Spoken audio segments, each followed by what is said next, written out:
Hello, everyone, and welcome back to another episode where I will be taking you through the analysis of one stock where I think very interesting technical observations have unfolded, and there is a lot of takeaways in this.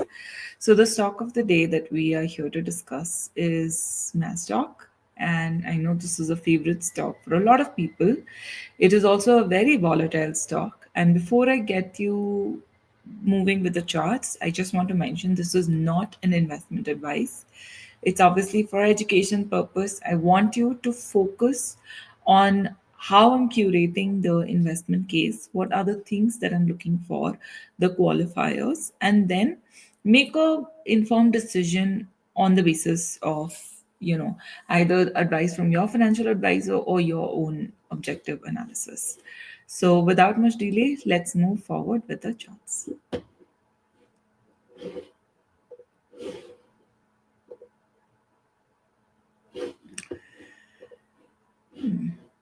Okay,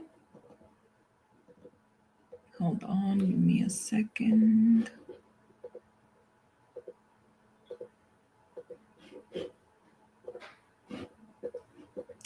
Better. Okay. So as you can see, I have three time frames of MASDOC that I am referring to. One is the weekly time frame, which is going to help us assess the largest time frame that's unfolding. Next is the daily time frame, and then the 75-minute time frame. So let's go full screen on the weekly time frame. Now here, what are we seeing? Very strong uptrend unfolding, and something that really strikes is this. Every time this stock breaches its previous high, it gives a very strong upward trend. At the time of breaching its upward high, let's draw some vertical lines over here.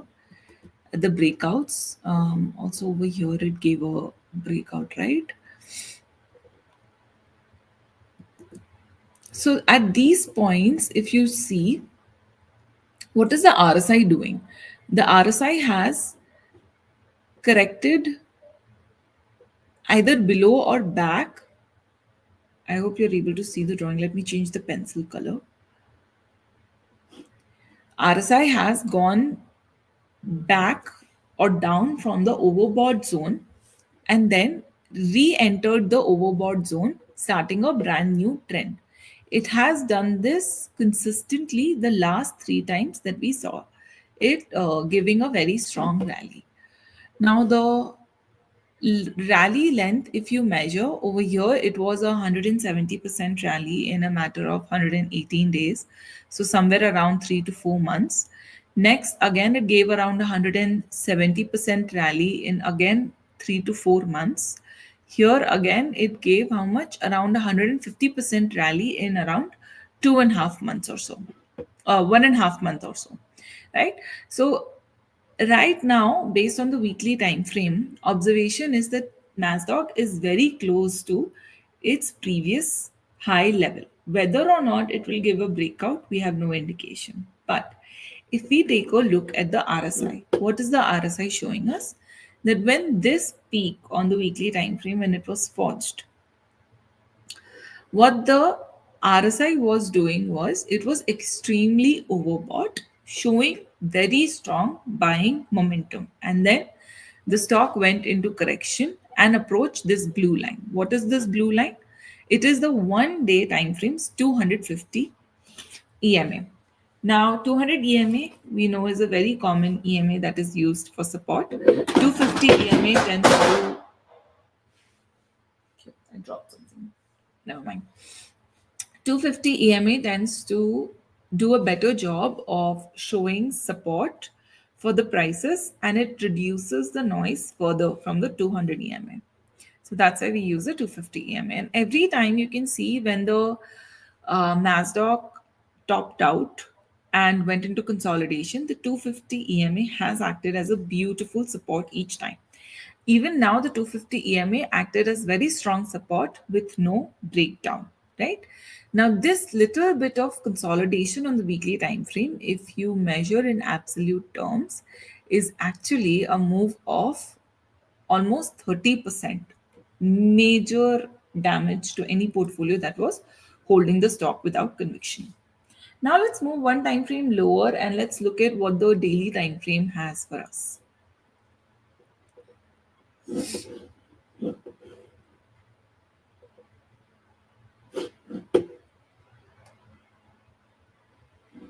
All right, so on the daily time frame, RSI has clearly continued to maintain a very strong bull range despite of the correctionary sideways activity. So I'll just change the line color to red.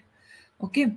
What do I mean by bull range? It means that on the daily time frame, RSI has been taking support close to the level of 40, and even within the consolidation, when it has given the rallies, it has managed to breach above the levels of 60, establishing overbought conditions even within the consolidation. This is very strong signal that the stock is experiencing good buying pressure whenever it comes down to the support. The daily time frame is showcasing support near this level. So this is a very important level, and for a long-term investment at this point, this is the level that should serve as a potential stop loss level. Now, a lot of people that approach me for advisory in swing trading space say that we want advisory, we want to do swing trading, but I will not sell stocks in loss. So they have aversion to using stop loss. The thing about the stop loss is that why it is important is because every trade setup that we recognize, no matter how much analysis you've done, no matter how much analysis, no matter how much conviction we have, there is always risk in the market, what we know as market risk. So we need to acknowledge that the trade setup that we want to work with is not infallible. As such, there has to be a certain baseline which, if achieved or if triggered, will invalidate the trade setup that we are looking at right now, or finding attractive, or ready to commit capital to, or have committed capital to. This invalidation of the setup can happen because of new developments in companies' fundamentals in case of long-term investments, change in macroeconomic situation, or simply change in market sentiments. So the stop loss is going to help you preserve your capital from further erosion. So when we take a trade setup into consideration, or when we conclude a trade setup is worthy of a capital, we are comparing two things. Number one, the risk. Number two, the reward for taking that risk, right? For me personally, the minimum risk reward ratio has to be 3. It means the reward that I expect from the trade setup has to be at least 3 times the risk that the trade setup is going to offer to me. And this is the same basis that I use to give trade recommendations to my clients in the Trade Together program as well. But when someone comes to me and says that I will not book a loss, I always like to explain to them that booking a loss is not a choice. It is part and parcel of trading in the market. Because if you don't book a loss, you are essentially hoping to exit that trade setup which has already been violated or invalidated in the market at least break even, right? And hope is not a strategy. So, if you want to bring your capital to a landscape as risky as the stock market, you have to be willing to make small sacrifices for big gains. Right? You're not going to be correct 100% of the times. You will be lucky if you or even a research analyst, even me, if I'm correct 50% of the times, right? So the game is not to be right as much as possible. The game requires us to lose as little as possible every time we are wrong, so that when we are right and we reap rewards, they will cover up for the losses and then leave us some, right? So this is where the stop loss would lie basis the analysis of the daily and the weekly time frame, right? The daily time frame so far is giving us pretty strong indications. One more thing that we would like to check on the daily time frame is the volume activity. So what is the volume activity showing us? Over here, uh, we see that as the price increased from the support, the volume picked up. Again, the price approached the support, and again, as it rallied, the volume again picked up. Again, the price approached the support. This rally, again, near the top, we see the volume picked up, right? Contrary, whenever the price has declined from the resistance, a lot of volume pickup has not been there. So, overall, a repeating pattern is visible that the volume is increasing whenever the price rallies, which means that there is some aggression in the buyers, right? All right, so I'll just pause for a minute. Aman Kumar seems to have a question which okay, so he's asking, I want to start swing trading, what amount do I need? You can start swing trading with whatever amount it is that you can afford. If you have 10,000 rupees, you can start with that. If you have 2 lakh rupees, it's good to start with that.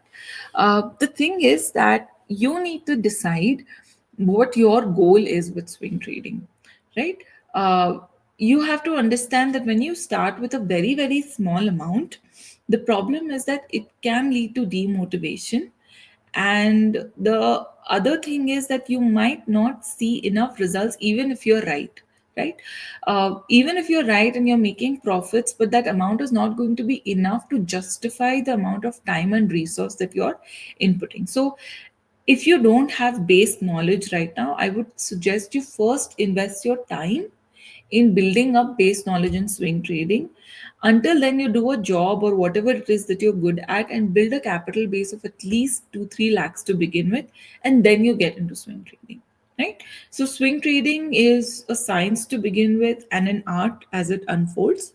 You need to first lay down your foundation and then build on top of that with practice. You need a lot of practice, especially for of technical analysis.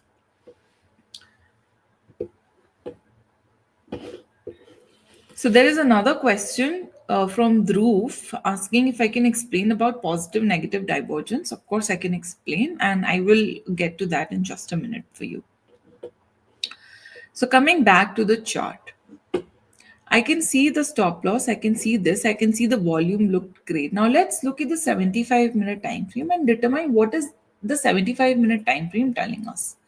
So here we have the RSI. Now remember, the RSI that you're seeing on my charts is the 25 period RSI, not the 14 period RSI. Again, the objective of using a higher period RSI than the default is to minimize the noise on my charts. So here, what I can see is that as the price approaches the resistance, right, it creates negative divergence, which it has already done twice.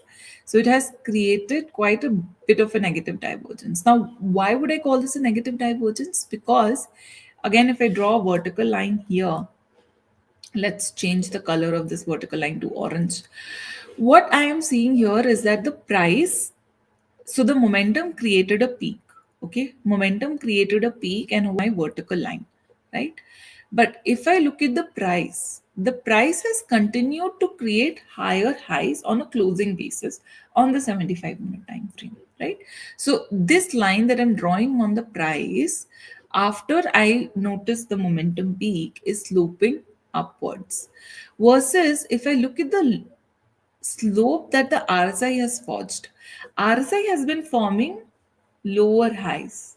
This means that there is a divergence where the price is forming higher highs, the RSI is forming lower highs, right? This is a negative divergence. So when the price continues to go up further, RSI fails to continue to go up further, that is your negative divergence. Opposite of that would be positive divergence, but you will be looking at the lows. I will find an example to show you for that as well. So this is negative divergence. Now, what does a negative divergence mean? It can mean three things. Okay, one of three possibilities. Number one, that the price will reverse and turn bearish. Number two, that there will be a small correction in the ongoing uptrend, and then the uptrend will continue. And number three, nothing will happen, right?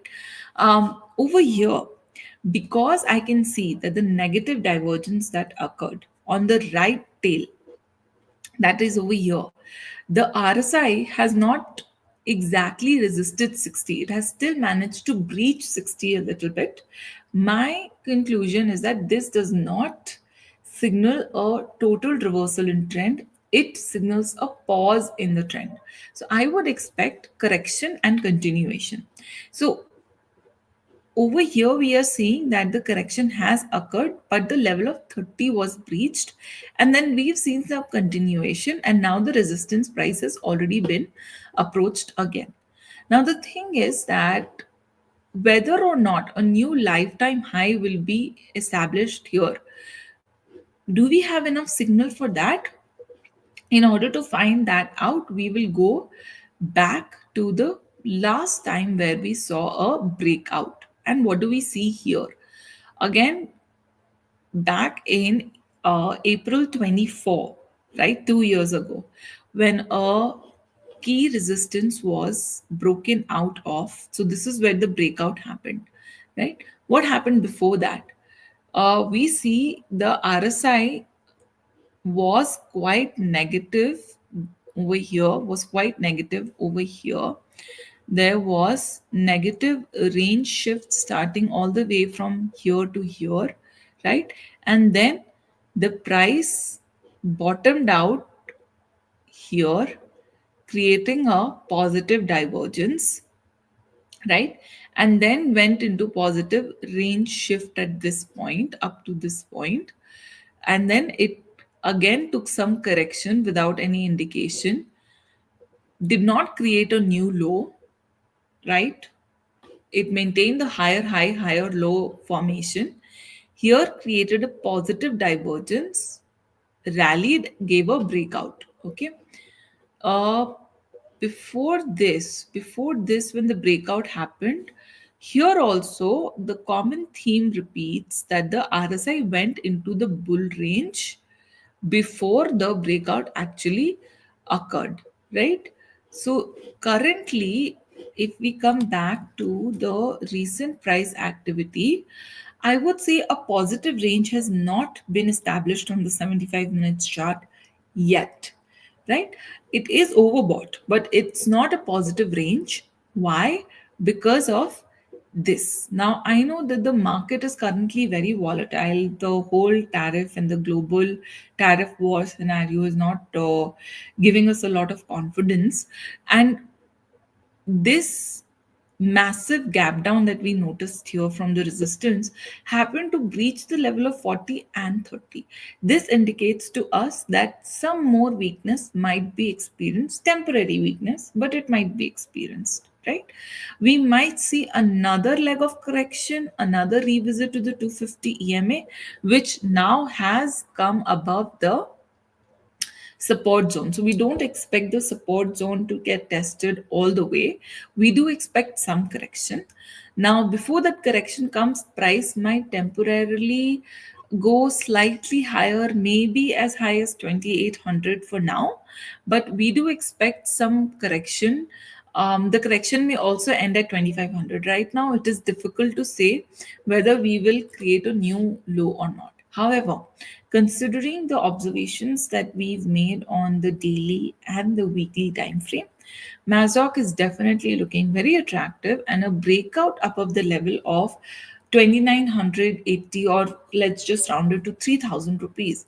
A breakout above the level of 3000 with the daily RSI going overbought, that is above the level of 60 strongly, will be a very good indication, right? So that's it on MAZDOC. That's all the discussion I wanted to have with you. So Mohit has just commented that MAZDOC got him a loss of 45 lakhs.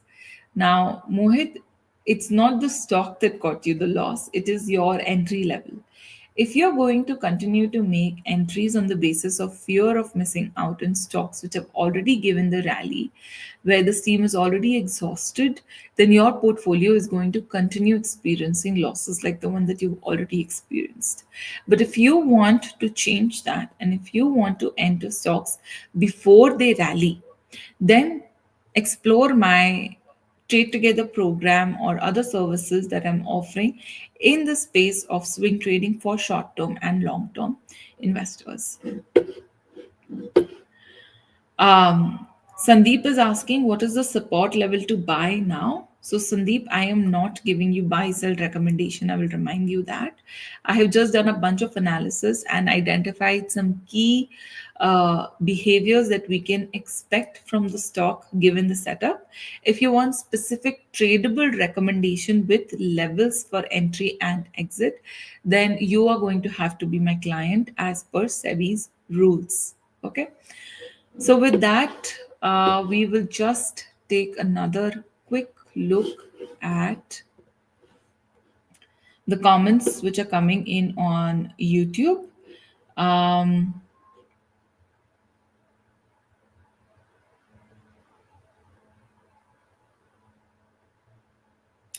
all right, so Satwik has asked for the trendline drawings on this. So, if I activate the trendline tool and join them, so let me change the color. So this trend line looks like a very, very legitimate trend line, and it appears like the stock is in an upward trending channel, but the stock has kind of breached this channel over here. Now, the thing is that when it breaks out and enters the channel again, over there it will compromise on the target level to some extent.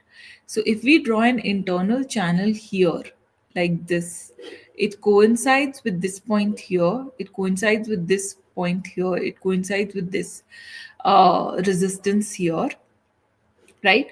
From a conservative perspective, because the channel has been breached, if this channel is regained, if the stock continues to break above 3000 with strong RSI activity and at the same time strong volumes, then in that situation, I would hold the stock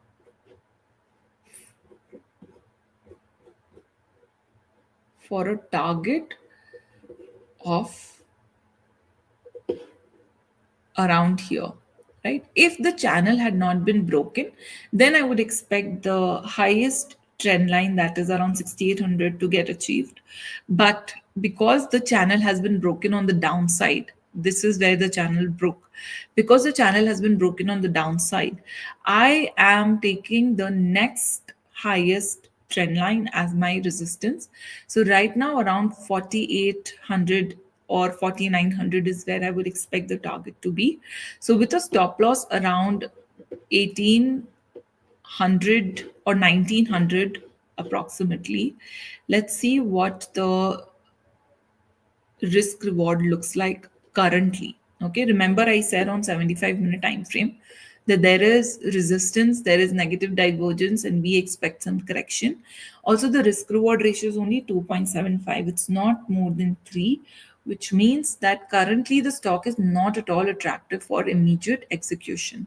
I can see on this daily time frame that there is support right here, that is today's closing, which is also the 20 EMA, right? It coincides with this peak, it coincides with this internal peak. So if the stock can even give up today's earnings and decline up to as much as just 2500, I would say that makes for a more attractive entry zone from a long term perspective, correct?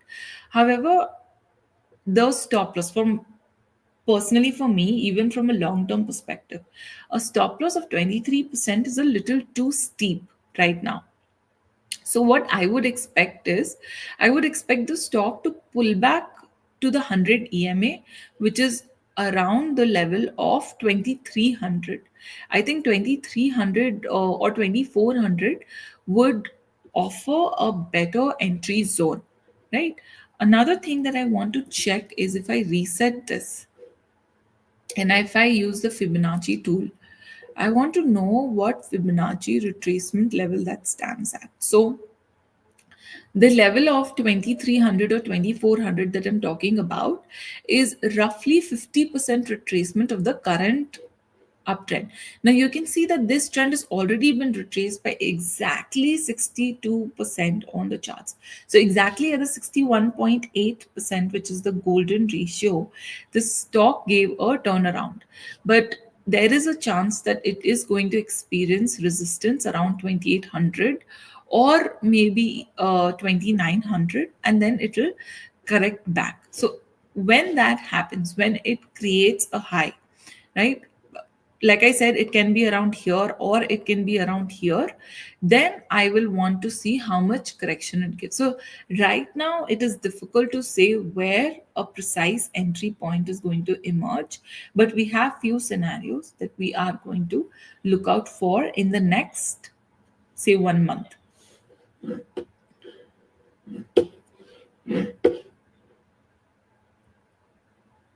Okay, so I can see there are some stock analysis requests for GRSE and Nifty. So we do the Nifty analysis every Friday. So make sure that you join my Telegram channel and subscribe to my YouTube channel so that when I come up with the Nifty analysis, you get notified.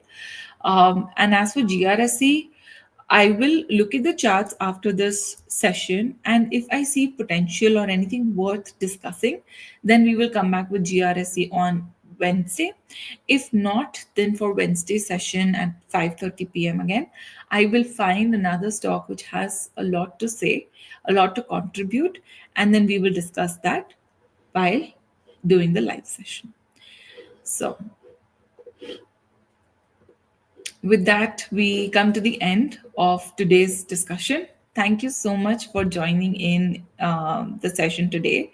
If you want to connect with me and if you want to know more about how I can help you make sound swing trading decisions and stop making the same old mistakes that you've been making with your portfolio and your capital repeatedly, then join my Telegram channel, Trade with Kavita.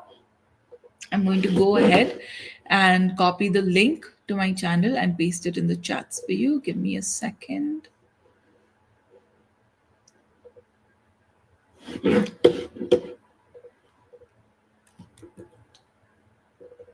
So this is the name of the channel. This is what you will search on Telegram. So Telegram channel, or you can just open this link, t.me at Trade with Kavita. Let me just test this link for you.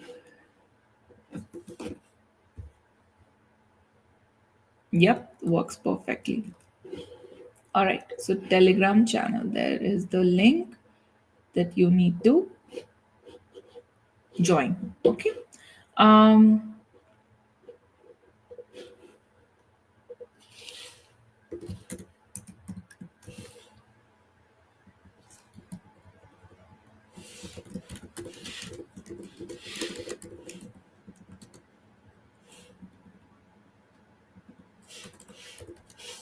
all right, posted.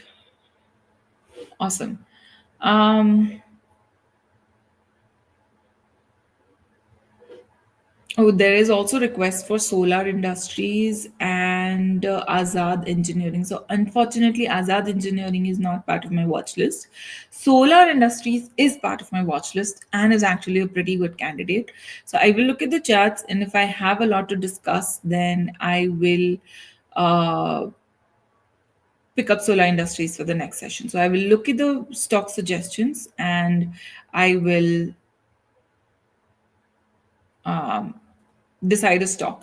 What will be the stock that I'll be doing the session on tomorrow will be posted in my Telegram channel. So don't forget to join in. All right. Thank you so much for joining this session, guys. I will see you again tomorrow. Thank you.